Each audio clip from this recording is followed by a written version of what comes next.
जराइम की बात चले तो हमारे मुआशरे में खवातीन को इंतहाई मजलूम तस्वुर किया जाता है, इसलिए कि उन पर तशद्दुद के कई वाक़यात रोज़ का मामूल हैं। मगर यहाँ ऐसी संगदिल खवातीन भी कुछ कमी नहीं जो जराइम की दुनिया में मर्दों से भी 2 कदम आगे नजर आती हैं। वो ऐसे ऐसे जराइम में मुलव्विस पाई जाती हैं जिन्हें सुनकर इंसान का दिल दहल जाता है। रावलपिंडी में भी एक ऐसी ही खातून के चर्चे हैं जो जराइम की दुनिया में मर्दों को भी पीछे छोड़ गईं। इसके अलावा लाहौर में लोड शेडिंग के खिलाफ एहतजाज के दौरान गार्ड की फायरिंग से एक शख्स हलाक और एक जख्मी हो गया। और लाहौर में 18 साल बाद 4 बच्चों के बाप ने जब दूसरी शादी रचाई तो हालात ने अजीब व गरीब सूरत हाल इख्तियार कर ली।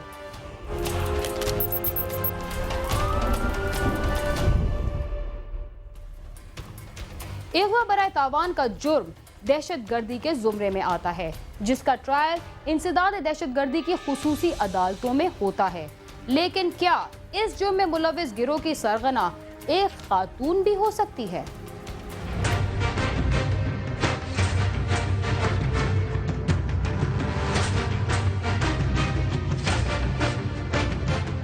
रावलपिंडी में अगवा बराए तावान की वारदातों में मुलव्विस ये गिरोह महनाज बेगम गिरोह है, जो ताजरों और दीगर साहिब हैसियत लोगों को बरगला कर अगवा कर लेता है और भारी तावान वसूल किया जाता है। थाना सिटी की पुलिस को 7 मार्च की शाम शेख जुल्फिकार अली ने इतला दी कि मेरे भाई शेख जफर इकबाल को नामालूम अफराद ने अगवा कर लिया है। पुलिस ने मुकदमा दर्ज करके तफ्तीश शुरू कर दी। 4 रोज बाद मगवी के भाई को एक फोन कॉल मौसूल हुई जिसमें शेख जफर इकबाल की रिहाई के एवज 15 लाख रुपए तावान तलब किया गया। पुलिस ने तफ्तीश के साइंटिफिक जराये को इस्तेमाल करते हुए मुल्जिमान के गिर्द घेरा तंग किया। दूसरी तरफ मुद्दई मुकदमा और अगवाकारों में मगवी की रिहाई के एवज 3 लाख रुपए में डील फाइनल हो गई और तावान की अदायगी के लिए गवाल मंडी के इलाके का इंतखाब किया गया।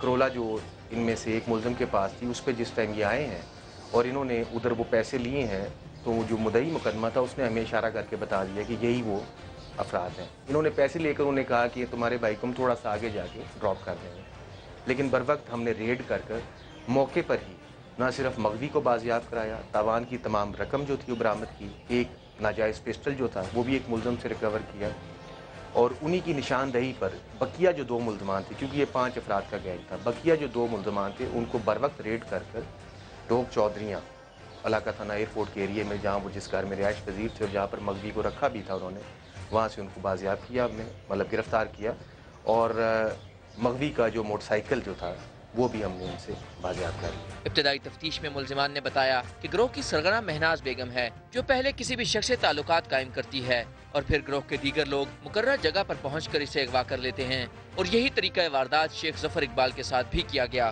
5 मुल्जिमान जिनको लीड कर रही है महनाज बेगम, इस औरत का तरीका वारदात यही है कि ये लोगों से फ़ोन पर रब्ता करके तलकात इस्तवार करके या किसी भी बहाने से इनको ये बुला लेते हैं। लेटर ऑन उस बंदे को ये कैप्टिविटी में रख कर ना सिर्फ उनके वारसों से पैसे लेते हैं, बल्कि बेइंतहा टॉर्चर और इस किस्म की एक्टिविटीज़ भी उन लोगों के साथ करते हैं, जिनकी चंद एक और वारदातों का भी उन्होंने इंकिशाफ किया। गिरफ्तार होने वाले मुल्जिमान के मुताबिक उन्होंने हालात से तंग आकर ये वारदात की। उनका कहना है कि वारदात की प्लानिंग महनाज बेगम करती थी, जिस पर दीगर तमाम अफराद मगवी को अगवा और फिर इसके अहले खाना के साथ डील करते। बस सर मजबूरी थी, भूख की वजह से की। नहीं सर, इतना नहीं मारा। मैं ड्यूटी पे था, इन्होंने मुझे बुलाया और इन्होंने कहा कि आपके पास हमारे पास एक बंदा है, ठीक है सर, तो आप हमारे साथ आएंगे। सर मेरा इतना ही है कि मैं इनके साथ ही हूँ सर। उसने बुलाया, इसने पकड़ा, उस्मान ने मुझे टेलीफोन किया, भाई हमने पकड़ा। फिर उनके घर वालों से बात की है, भाई हमारे साथ फैसला करो। उन्होंने कहा ठीक है, पैसे ले लो तो इसको छोड़ दो। पुलिस रिकॉर्ड के मुताबिक गिरोह की सरगना महनाज बेगम और रुकन सरवर खान इससे कबल भी राहजनी, सरकाबिल जबर और स्ट्रीट क्राइम की दीगर वारदातों में मुलविस रहे हैं। स्नैचिंग की वारदातें हैं जो डोग चौधरिया के इलाके में इसने गन पॉइंट पर कभी असल पिस्टल के साथ, कभी प्लास्टिक के पिस्टल को दिखाकर भी मोबाइल्स, पैसे और इस किस्म की चीज़ें स्नैच भी करता रहा है। एक इसने मोटरसाइकिल जो है 2003 में ये भी उधर ही उस एरिया से CD70 जो है वो भी इसने चोरी किया था। और 1-2 इंसिडेंट इस किस्म के भी हुए हैं जिसमें ये कोई ताजर या इस किस्म के साहिब हैसियत लोगों को बरगला कर ले गए, ना सिर्फ उन पर तशद्दुद किया, उनसे पैसे मंगवाए और उनको फिर रिलीज़ भी कर दिया। यानी औरत का सहारा लेकर, औरत को इस्तेमाल करके इन्होंने उन लोगों से पैसे लिए और फिर उनको रिलीज भी कर दिया। अवामी हलकों का कहना है कि खवातीन के जराइम की तरफ राग़िब होने की वजह सजाओं में खुसूसी रियायत है। ताहम इस रियायत का नाजायज फायदा उठाने वाली खवातीन किसी रहम की मुस्तहिक नहीं। कैमरामैन अली अब्बास के साथ आमिर सईद अब्बासी, समा, रावलपिंडी।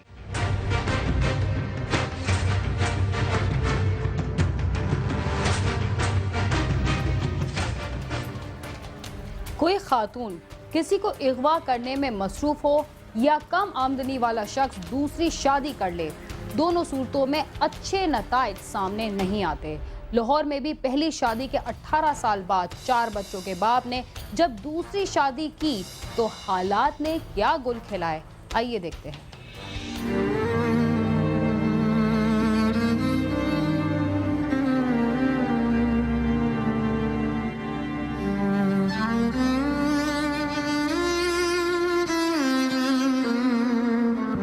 गुजरपुरा के इलाका महमूदाबाद की रहायशी शाहदा की शादी 18 साल कबल रेलवे मुलाजिम नूर अहमद से हुई थी, जिससे उसके 4 बच्चे हैं। 1 साल कबल नूर अहमद ने दूसरी शादी कर ली और चाइना स्कीम गुजरपुरा में किराया के मकान में रहने लगा। दूसरी शादी के बाद नूर अहमद के ताल्लुकात शाहदा से कशीदा हो गए। आए रोज के झगड़ों से तंग आकर शाहदा ने नूर अहमद से तलाक लेने के लिए अदालत से रुजू कर लिया। नूर अहमद को इसका रंज था। मकान का तनाज़ा था, ये काफ़ी अरसे से इनका मेरी सिस्टर का और मेरे बहनोई का चलता आ रहा था। ये 4 भाइयों का एक मुश्तरका मकान था, मेरे वालिद साहब ने ख़रीद के दिया मेरी सिस्टर को, और वो यहाँ पे रह रही थी, तो उसका अच्छा खासा काम भी चल रहा था। तो इसी वजह से जो है ये यानी कि उसके बंदे ने जो है कुछ अर्सा पहले दूसरी शादी कर ली। फिर इनका आपस में तनाज़ा चल रहा था, वो दूसरी बीवी को यहाँ पे लाना चाहता था। मेरी सिस्टर इस बात पे तैयार नहीं थी, तो फिर इनका जो है आपस में घरेलू झगड़ा चल रहा था। कई दिनों से मोहल्लेदारों को भी पता था, सबको पता था। ये लोग इकट्ठे होते थे, भाई हमारे सारे यहाँ पे बैठते थे। मैं इसको ये समझाने की कोशिश करता था कि आप थोड़े दिन सब्र करो, अभी आपने शादी की है। तो गुस्से में है, चलो कोई बात नहीं, आपके बच्चे हैं, मैं समझता हूँ इस बात को, आहिस्ता आहिस्ता वक्त के साथ बात जो है वो ठीक हो जाएगी। लेकिन अभी साल भी नहीं गुजरा था कि उसने जो है यानी कि तनाज़ा खड़ा किया हुआ था कि मैं दूसरी बीवी को लाना चाहता हूँ, मेरी सिस्टर के साथ मारपीट ये हो। सुबह 9 बजे शाहदा बच्चों को स्कूल भेजकर घर के कामकाज में मसरूफ थी कि नूर अहमद वहां आया और उसे कहा कि वो मकान उसके नाम लिख दे। इस दौरान शाहदा का चचाजाद भाई अताउल्ला भी वहां आ गया। नूर अहमद ने झगड़ा बढ़ने पर मुश्तइल होकर शाहदा और अताउल्ला पर अंधाधुंध फायरिंग कर दी, जिसकी जद में आकर शाहदा मौके पर ही दम तोड़ गई, जबकि अताउल्ला को शदीद जख्मी हालत में तिब्बी इमदाद के लिए अस्पताल पहुंचाया गया, जहां वो चंद घंटे मौतो-हयात की कशमकश में मुब्तला रहने के बाद दम तोड़ गया। इत्तला मिलते ही पुलिस मौके पर पहुंच गई। पुलिस ने मकतूला के बाप बादशाह उमर की रिपोर्ट पर मुकदमा दर्ज करके तफ्तीश शुरू कर दी है। सुबह जो है वो आया है, ठीक है, उसने आते ही ना बात की है, मेरी सिस्टर को फायर मारा, एक यहाँ पे लगा है, ठीक है, एक छाती पे लगा है। उसके बाद वो गिर गई हैं गुसल खाने में, सारा कुछ जो आपने शूट वगैरह किया वहाँ पे। फिर यहाँ पे मेरा कज़न खाना खा रहा था, वो बैठा था, उसको गोलियाँ मारी हैं। फिर जो है मेरी एक और कज़न है, चचाजाद बहन, उसके ऊपर भी यानी कि फायरिंग करने की कोशिश की, लेकिन उसके पास गोलियाँ ख़त्म हो चुकी थी। फिर वो भाग गया। बच्चे भी थे घर में, यानी कि सारे लोग मौजूद थे, तो बड़ा कोई नहीं था। मकतूलीन के वुसा ने वज़ीर-ए-आला पंजाब से मुतालबा किया है कि मुलज़म को जल्द अज जल्द गिरफ्तार करके कैफरे किरदार तक पहुंचाया जाए। कैमरामैन इशफाक अब्बासी के साथ आमिर शहजाद, समा, लाहौर।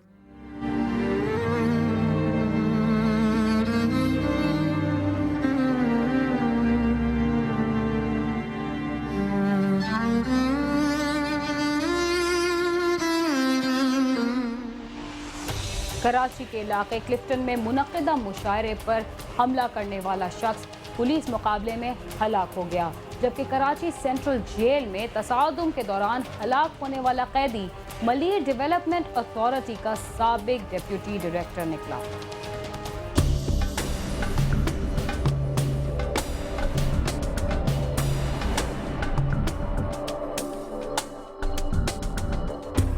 कराची के मखदूश हालात की वजह से यहाँ की इल्मी और अदबी सरगर्मियाँ एक तवील मुद्दत से अपनी रवायती सरगर्मियों से महरूम हैं।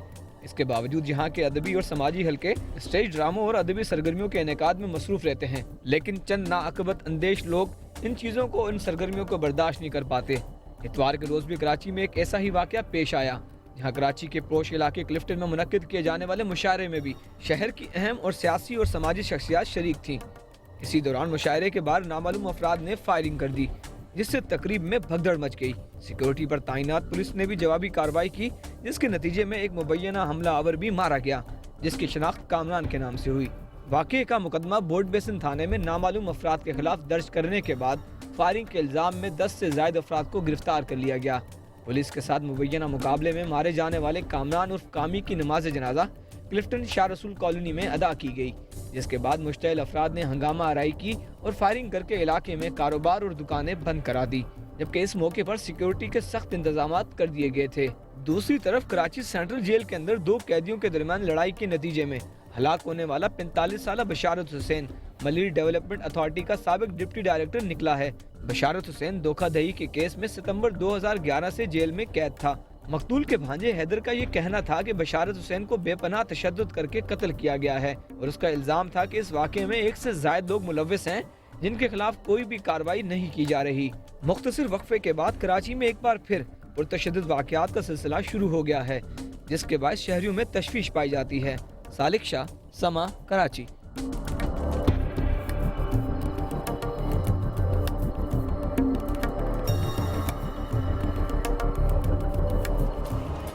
कराची की अदबी महफिलों पर भी हमले होने लगे हैं। यहाँ के शहरी जाएं तो कहाँ जाएं? वक्त हुआ है एक मुख्तसर से वक्फे का। आप समा के साथ ही रहिए।